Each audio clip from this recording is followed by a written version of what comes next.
Bonjour. Que nous réserve le Bitcoin pour cette nouvelle semaine? C'est ce que nous allons voir dans l'analyse du jour. Mais avant de commencer, n'oubliez pas de vous abonner, de mettre un petit pouce bleu et de laisser un commentaire. Alors étant donné que ça fait longtemps qu'on n'a pas fait de vidéo, aujourd'hui on va se contenter de faire un petit état des lieux de la situation globale, tout simplement parce qu'on n'a pas le temps d'aller pousser très loin les analyses, aller voir 36 000 indicateurs sur tous les time frames. On fera ça tout au long de la semaine. Oui, tout simplement parce que enfin, on va reprendre un rythme régulier sur les vidéos. Donc, je suis de retour dans le sud, j'ai pris un petit appartement, donc j'ai les bonnes conditions pour travailler. Et on va reprendre le rythme de 4 vidéos minimum par semaine. Donc, comme d'habitude, lundi, mardi, jeudi, vendredi, avec de temps en temps des petites vidéos bonus. Voilà. Donc aujourd'hui, un état des lieux global sur la situation actuelle. Et on va pas perdre de temps, on va se diriger directement vers la cryptomap.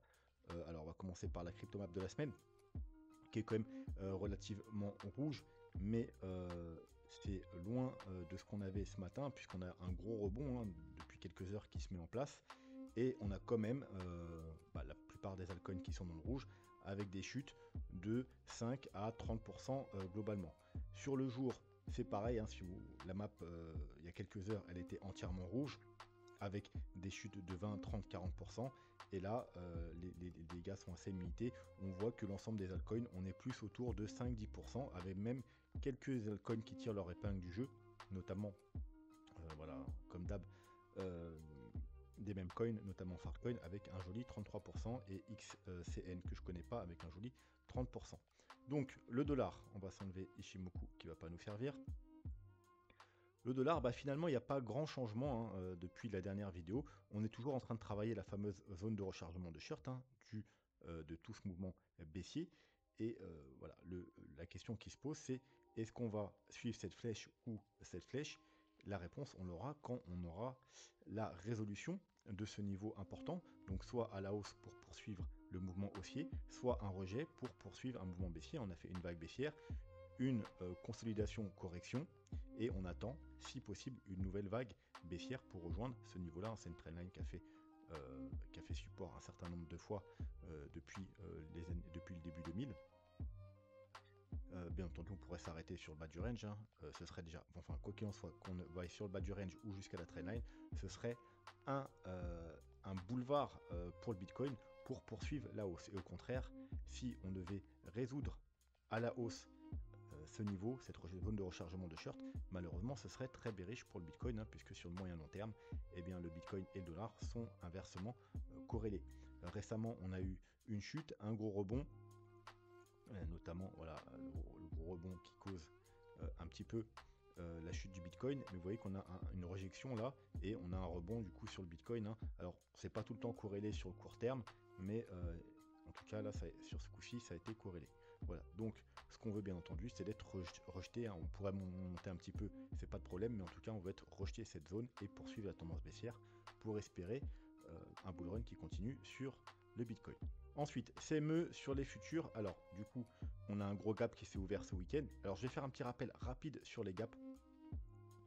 Donc, les trois principaux gaps, il y en a d'autres, mais les trois principaux gaps sont le gap de rupture qu'on trouve sur un bottom ou sur un top. Après un bottom et un top, c'est en gros une inversement de tendance, c'est quelque chose de très bullish. C'est des gaps qui sont la plupart du temps pas amenés à être comblés. Ils sont très peu comblés, puisque justement, ça marque une rupture. Regardez, hop, gap de rupture, vous voyez, vous en avez un là. On a une correction, un bottom, et en fait, une reprise dans la tendance haussière. En gros, c'est une rupture, c'est pour ça qu'on appelle ça rupture, avec la tendance d'avant, donc la tendance baissière, une correction, tendance baissière. On a une rupture, et c'est pour ça que ces gaps-là, c'est très bullish, et ils sont très peu comblés. Voilà. Donc celui-là, vous voyez qu'il y a toujours le trait là, quand il y a les traits, c'est qu'ils n'ont pas été comblés. On en a un autre ici, pareil, encore un gap de rupture. Vous voyez, un bottom, et hop, inversement de la tendance. On crée une rupture et on part à la hausse, et ces gaps ne sont pas comblés. Ici, on a un gap de... Est-ce qu'on a un gap ici? On a un gap de continuation, ouais, on s'est très rapproché, mais on n'avait pas comblé. On a un gap de continuation, tout simplement. C'est à peu près la même chose qu'un gap de rupture, c'est-à-dire ils sont très peu comblés, un peu plus que ceux de rupture. tout simplement, on continue la tendance. On a une tendance haussière et on continue la tendance. On a la même chose ici, un très joli gap de continuation ici. C'est pour ça que je vous avais dit qu'il ne faut pas trop s'en inquiéter. Techniquement, il y a peu de chances qu'on vienne le combler avant le prochain bear market. Donc on a une tendance haussière et une continuation de la tendance haussière. Tous les autres gaps en général, c'est quoi? Eh bien, vous voyez, c'est les petits carrés là qui ont été comblés. C'est des gaps classiques, c'est les gaps qu'on trouve dans les ranges, dans les consolidations. Comme ici, vous voyez, il y en a un certain nombre. Ils ont tous été comblés. Pareil ici, vous pouvez en retrouver un ici, un ici. Voilà. Donc là, ce qui nous amène au gap d'aujourd'hui. Le gap d'aujourd'hui est potentiellement un gap de rupture. Attention, il faudra attendre la clôture de la bougie, parce que là, on est sur la bougie du gap. La bougie n'est pas clôturée. Donc le gap, il est actuellement ouvert à 102 100 $. Donc techniquement, si ce n'est pas un gap de rupture, il y a de très fortes chances, 80% de chances, qu'il soit comblé dans les 2 semaines qui viennent. Mais voilà, c'est potentiellement un gap de rupture, il faudra attendre la fin de la bougie. Alors, qu'est-ce qu'il nous faut pour un gap de rupture? Il y a quelques règles, mais une règle très simple, c'est on veut la bougie soit rouge, tout simplement, parce que là, ce sera un gap de rupture baissier, contrairement au gap de rupture qu'on a eu sur les bottoms. Là, c'est sur un top, donc on a un top et une rupture inversement de la tendance. Bon, pour que ce soit valide, il faut bien entendu que le gap suive la tendance et il nous faut une bougie du gap rouge, vous voyez, pour suivre la tendance rouge. À l'inverse, les gaps de rupture ou de continuation, vous voyez, ils sont sur des bougies vertes. Donc pour avoir une bougie rouge, il faudra clôturer sous les 98 445 $. Voilà, donc si on ne clôture pas sous les 98 445 $, ce ne sera pas un gap de rupture. Et donc, il y a de fortes chances qu'on aille le combler. Et au contraire, si on clôture la journée sous les 98 000 $, ce sera un gap de rupture. Et eh bien, les probabilités qu'on vienne le combler seront beaucoup moindres. Alors, ça ne veut pas dire que les gaps de rupture, ce pas des gaps qui ne sont pas comblés. Ça arrive qu'on comble des gaps de rupture, mais ça arrive peu souvent. Voilà. Inversement, aux gaps classiques, ils sont très souvent, dans 80% des cas, comblés. Un gap de rupture, c'est plutôt l'inverse, c'est autour des 20%. Qui sont comblés. Voilà, donc on surveillera ça attentivement. Bien entendu, venir combler le gap, il y aura deux solutions. Soit on va venir combler le gap et repartir à la baisse, soit on va réintégrer et puis reprendre tranquillement la hausse. Après cette grosse liquidation, là on a bien tout nettoyé, c'est pas mal. C'est pas quelque chose de mauvais de venir nettoyer. On a nettoyé tous les traders avec du levier. On est propre, on va dire, pour une remontée, plus haut. Bref, un petit coup d'œil rapide sur la Bitcoin dominance. Donc enfin, on a atteint la target.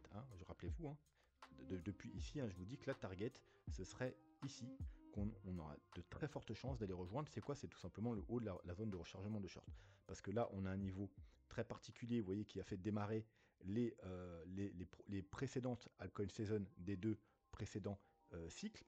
Mais je vous ai dit que ce coup-ci, on ne va pas forcément rejoindre ce niveau. Vous voyez, on en avait rejoint le précédent bull market, mais ce coup-ci, on n'irait peut-être pas jusqu'ici, mais en tout cas, ma target, c'est minimum ici. Et ben voilà, vous voyez, avec la forte chute qu'on a eue et donc la forte augmentation de la Bitcoin dominance qu'on a eue, on est venu parfaitement au poil de cul près, voilà, toucher la target.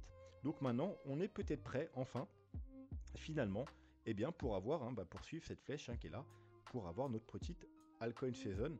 Alors, c'est pas sûr, comme je vous l'ai dit, je vous répète depuis 2 ans, ce cycle, on n'aura peut-être pas d'alcoin season, en tout cas pas comme on a connu précédemment. Tout simplement parce que, alors on va pas refaire le détail ici, on verra peut-être dans la semaine, on fera peut-être une vidéo dans la semaine exprès sur l'alcoin season, parce que là, bon, on n'aura pas le temps. Mais bon, bref, on n'aura pas potentiellement pas d'alcoin season comme on a eu lors des cycles précédents, mais en tout cas, si on doit en avoir une, eh bien, ce niveau-là, c'est un bon niveau pour la démarrer. Voilà, quoi qu'il en soit, tant qu'on n'a pas de confirmation baissière, pour le moment, il n'y a rien à se mettre sous la dent. Total Market Cap 3, donc je vous rappelle, c'est l'ensemble des cryptos, excepté le Bitcoin et l'Ethereum. Donc on a une belle correction, après une hausse, on a une belle correction A, B, et du coup on a fait une vague C qui est potentiellement terminée ou pas. On est revenu tester, voilà, comme je vous avais dit, le niveau important ici, c'est tout simplement l'ancien top qu'on a cassé sans venir faire de pullback. Voilà, bon, on est venu le tester ici. On a un fort rebond. Et ce qu'on veut, alors on aimerait tenir ce niveau dans un premier temps, et au pire, bien entendu, ce niveau en clôture, sinon ça risque d'être problématique. Mais le mieux, ce serait vraiment de tenir le haut de la zone de rechargement de shirt. On est venu avec une mèche chercher ici, mais en clôture, ce serait bien de tenir ici. Sinon, voilà, on irait retester ici, et si ça ne tient pas, bah, malheureusement, ça va être très compliqué et ce sera très bearish. Alors, l'Ethereum. L'Ethereum, qu'est-ce qu'il nous a fait, hein? N'oubliez pas qu'on est dans un grand triangle sur l'Ethereum, hein, un triangle qui démarre en 2021, avec sur la borne haute un point de touchette ici, un point de touchette au mois de mars, un autre point de touchette au mois de mai, un dernier point de touchette au mois de décembre, et puis sur la ligne basse, on a aussi un certain nombre de points de contact. Donc ça nous fait un très joli triangle, espérons que c'est un triangle de continuation, mais pour l'instant, on n'a pas réussi. Vous voyez, ici, on a fait une tentative de cassure, on a clôturé une bougie au-dessus, mais on n'a pas eu de bougie de confirmation, au contraire, on a une bougie rouge, et ensuite, voilà, réintégration. Et donc, qu'est-ce qui se passe? Bien, on est revenu chercher tout simplement la borne basse. On a même fait plus que ça avec la mèche. La mèche est carrément revenue chercher le bas de, vous voyez, la grosse zone de support ici. Alors très rapidement, c'était un très bon niveau d'achat, hein. Mais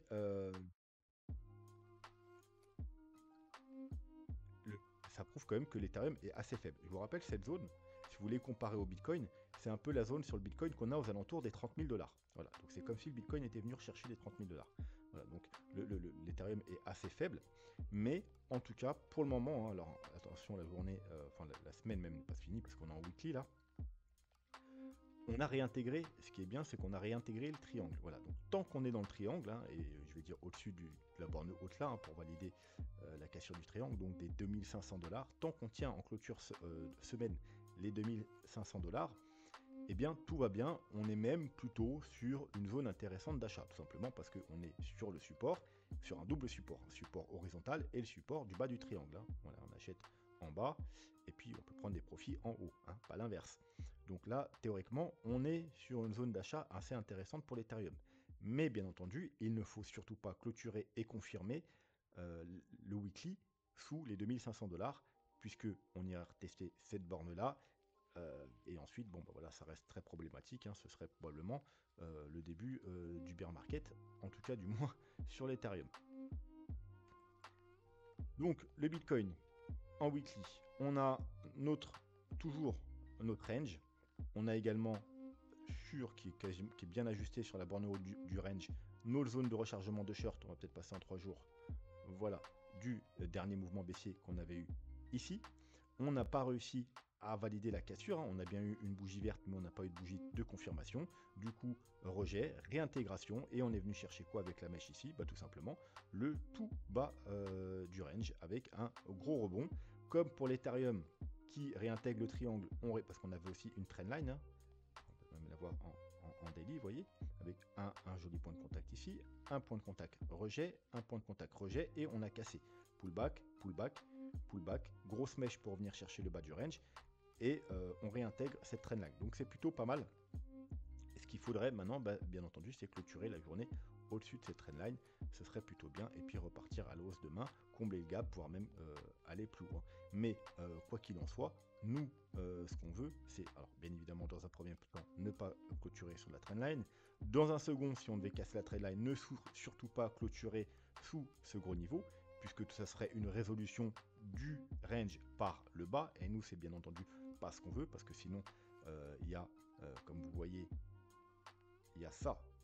Voilà, il n'y a rien. Ça veut dire que on risque de chuter assez bas. Alors, on va pas aller jusqu'ici, hein, vous inquiétez. Enfin, on pourrait, hein, mais il y a des supports par rapport aux indicateurs dans cette zone. Mais vous voyez que sur le graphique tout seul, eh bien, il n'y a rien. On est juste monté comme ça. Et donc, casser ce range vers le bas, ce serait plutôt dangereux. Nous, au contraire, ce qu'on veut, c'est casser les 104 000 $ avec clôture et confirmation pour avoir une nouvelle jambe haussière. Donc, on va voir un petit coup d'œil sur un second graphique rapidement. Donc, on a pratiquement, vous voyez, à quelques dollars près, on a pratiquement atteint l'objectif de cette figure, hein, ce bull flag. Et là, on consolide.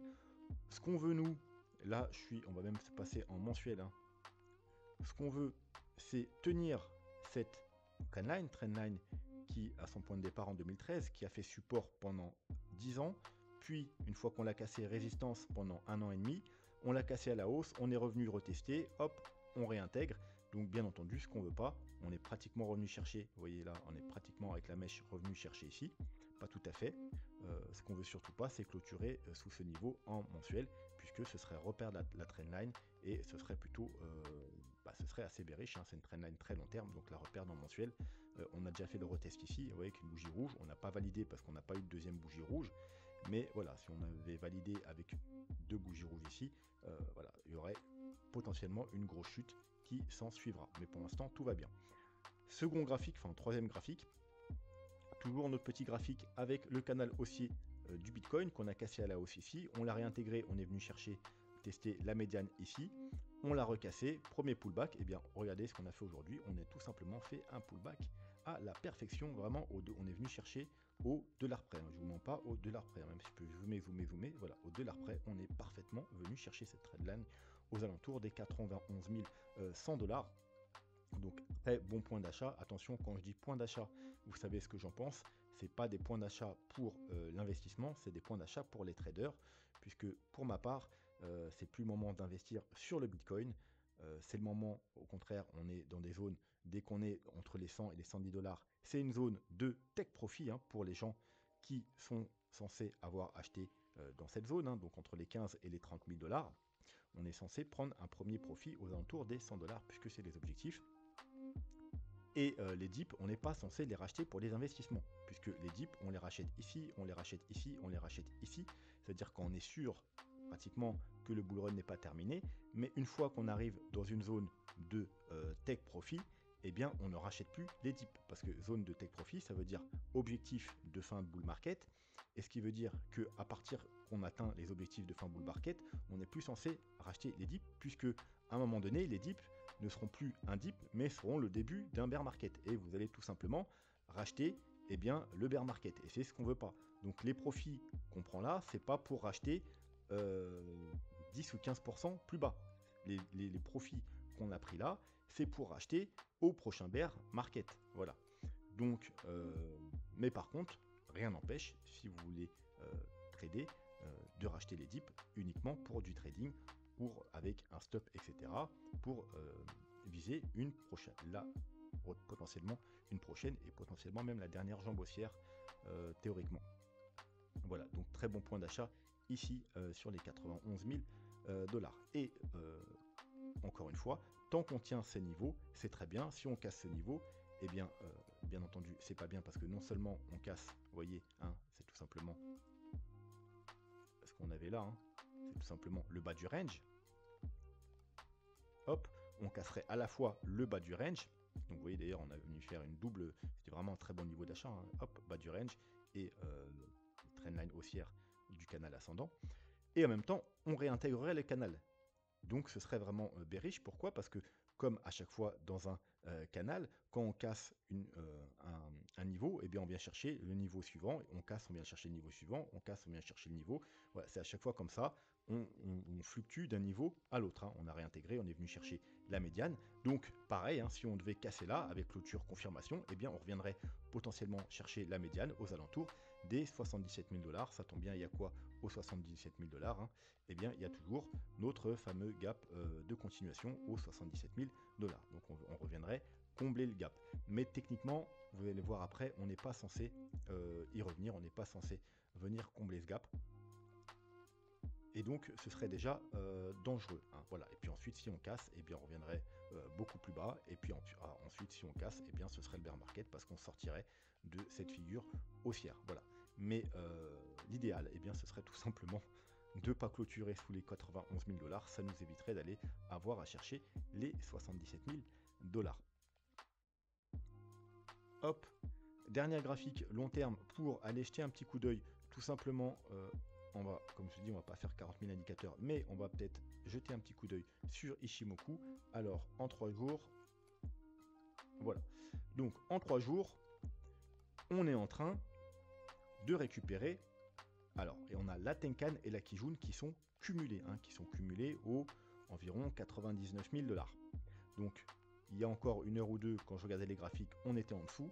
Et j'allais vous dire, ce serait bien de clôturer au-dessus des 99 000 $, tout simplement pour récupérer la Tenkan et la Kijun qui sont cumulés, parce que sinon, eh bien, on risque, si on a clôture et confirmation, d'aller chercher le nuage, hein, qui se trouverait vers aux alentours des 81 000 dollars. Vous voyez. Et si on va en weekly, eh bien en weekly c'est pareil. Hein. Tout à l'heure on était encore en dessous de la Tenkan. On est en train d'essayer de la récupérer. Ce serait bien parce que encore une fois, si on perd la Tenkan en clôture, bien entendu la weekly avec confirmation, eh bien on risque d'aller rechercher tout simplement la Kijun qui se trouve également aux 80 000 dollars. Exactement au même niveau que le nuage en 3 jours. Voilà, donc vous voyez, ça fait quand même une forte chute. Parce que, comme on l'a vu sur le graphique, on peut pas, hop là, on peut pas compter sur le graphique pour supporter, puisqu'il n'y a pas de support, vu qu'on est monté avec 3 belles bougies vertes, hein, on n'a pas fait de palier. Donc, les seules choses sur quoi on peut compter, c'est sur les indicateurs, les moyennes mobiles, Ichimoku, et bien Ichimoku, malheureusement, si, que ce soit en weekly ou en 3 jours, hein, si on casse, on pourrait aller rejoindre les 81 000 dollars. Voilà. Et puis même, pourquoi pas, une petite mèche pour aller chercher les 77 000 dollars et combler le gap. Mais bien entendu, il faudrait tenir ces niveaux, parce qu'après, il y a de fortes chances que ce soit direction bear market, parce que vous voyez qu'en dessous de la Kijun, il n'y a plus rien jusqu'aux 60 000 dollars. Allez, pour finir, un petit update sur les vagues d'Elliott. Alors je rappelle à ceux qui sont nouveaux, qui passent par hasard sur la chaîne, vous avez sous chaque vidéo et en playlist un petit tuto sur les vagues d'Elliott pour comprendre ce que je raconte. Bon, aujourd'hui on va pas détailler, de toute façon on va en faire très simple. Hein. Donc on a notre bull market en 1, 2, 3, 4, 5 vagues haussières. On est dans la 5e vague haussière, on est même plutôt sur la fin de la 5e vague haussière. Chaque vague se décompose en 5 vagues, donc 1, 2, 3, 4, 5. Alors on se demandait la dernière fois si on avait fini la 3 ou on n'était pas dans une sous-vague. Alors la question elle va moins se poser maintenant, tout simplement parce que c'est un peu trop long pour une sous-vague, tout simplement. Hein, vous voyez, très simple, vous prenez un timing. Donc si on serait dans une sous-vague 1, 2, 3, 4, 5, donc hop, on aurait une vague haussière qui dure 56 jours et une correction qui dure 50 jours. Vous voyez, donc on est quasiment sur le même temps. Alors que en général, une correction, c'est censé corriger un mouvement haussier et non pas, hop, on va peut-être se mettre comme ça. On va peut-être même, hop, parce que hop, le bas il est là. 1, 2, 3, ouais, non, le bas était là. On est même sur du 45 jours. 45 jours et du 48 jours. Vous voyez, donc on a une correction qui dure plus longtemps que l'impulsion, alors que ça doit être l'inverse. Hein. On corrige un mouvement, donc la correction d'un mouvement, la grosse majorité du temps, c'est quand même plus court que le mouvement en lui-même. Hein. C'est une correction. Donc là, voilà, c'est un peu trop long pour une sous-vague. Donc cette vague-là est potentiellement terminée. Et au pire du pire, qu'est-ce qu'on a pu faire? Eh bien, au pire du pire, on a pu faire donc 1, 2, 3, 4 et 5. Et voilà, si elle n'était pas terminée ici, eh bien, elle est terminée ici avec une 5 en tronqué. Et on a bel et bien terminé notre vague 3, du moins, c'est au niveau des statistiques, c'est ça qu'il faut privilégier. Donc, la vague 3, moi, je la laisse ici, parce que je pense que c'est terminé ici. Mais effectivement, elle pourrait être aussi terminée ici. Ça change rien à la target de la vague 3, à quelques dollars près. Donc je vais la laisser ici. Et je pense que, comme je vous l'avais déjà dit dans les précédentes vidéos, on allait potentiellement faire une flat, donc une A, une B et une C pour revenir tester ce niveau, voire même plus bas. Parce que je vous rappelle, les objectifs de la 4, il y avait deux objectifs, les aux alentours des 89-90 000 dollars. Et alors sur ce graphique, attention, sur chaque graphique ça change un petit peu. Et les 83 000 dollars. On était déjà venu tester une fois donc la première target. On est tout simplement, hop, voilà, on est revenu chercher une deuxième fois la target. Et également les targets de la flat. Hein, alors une flat A, B, C. Ici on est pile poil. Hein, alors je vous mets, hop.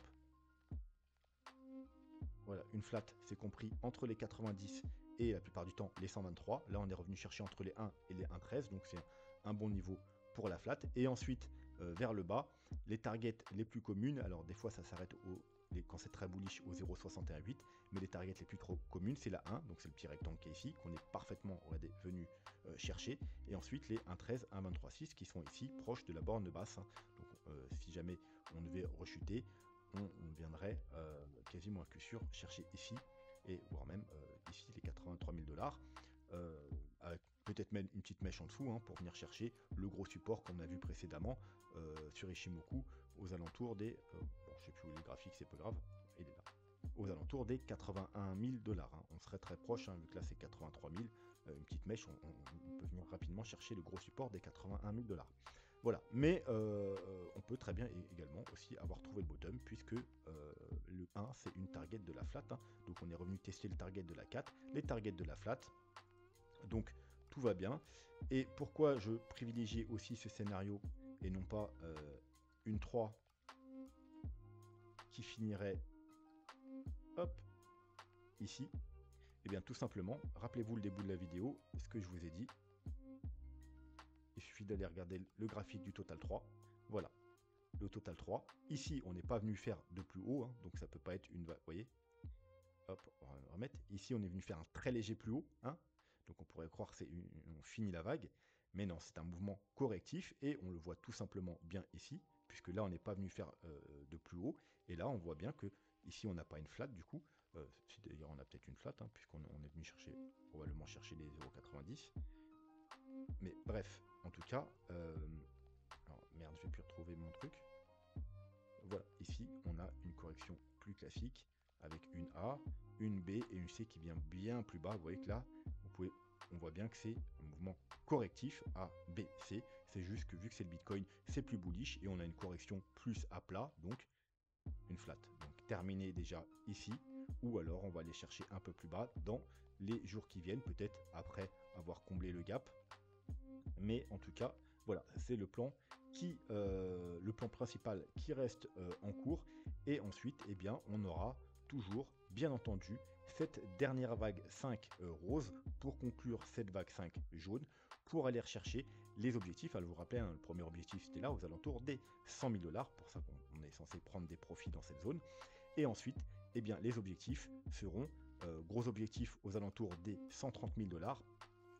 Et ensuite, gros objectif ici aux alentours des 170 180 000 $. Ensuite, il y a des petits objectifs intermédiaires, mais les gros objectifs, ça reste voilà, hein, ici et aux alentours des 130 et des 170 180 000 $ pour conclure ce bull market. Et espérons que pendant cette période, on aura aussi une altcoin season et que les altcoins pourront en profiter un petit peu, parce que jusqu'à présent, eh bien, la majeure partie d'entre eux, il y en a une grosse partie d'entre eux qui sont même pas dans un bull market, hein, ils sont toujours dans un bear market, et ils n'ont même pas commencé leur bull market, et je pense qu'ils ne commenceront pas d'ailleurs, hein, comme je vous ai toujours dit, que la majeure partie des altcoins ne sont pas dans un bull market, mais juste dans une correction de la chute qu'ils ont connue au précédent bear market, et qui vont aller rejoindre les zones de rechargement de short, voire même plus bas les 0,5 pour certains, et la majeure partie d'entre eux vont pas faire de nouveau plus haut. Hein. Ce sera le cas pour certains altcoins. Il y en a, c'est déjà le cas, hein, notamment XRP, BNB, Solana, je ne sais pas s'il a fait un nouveau plus haut, peut-être très léger, enfin il a atteint. Mais il y a beaucoup d'altcoins, hein, si vous allez sur les Atom, sur les Link, sur les Polkadot et sur tout un tas d'autres altcoins, ils sont toujours en tendance baissière, ils n'ont pas encore atteint ne serait-ce que les niveaux, voire même leur zone de rechargement du précédent bull market. Voilà, donc on va s'arrêter là pour aujourd'hui. J'espère que la vidéo vous a plu. Demain, on ira voir un petit peu plus d'indicateurs et voir ce qui se passe au niveau du daily, du 3 jours et du weekly. On fera un peu les trois. On ira voir aussi, peut-être si j'ai le temps, un ou deux altcoins. Et pour ça, il suffit de me demander en commentaire les altcoins que vous voulez que j'analyse. Voilà, sur ce, je vous souhaite une bonne soirée et je vous dis à demain. Tchuss.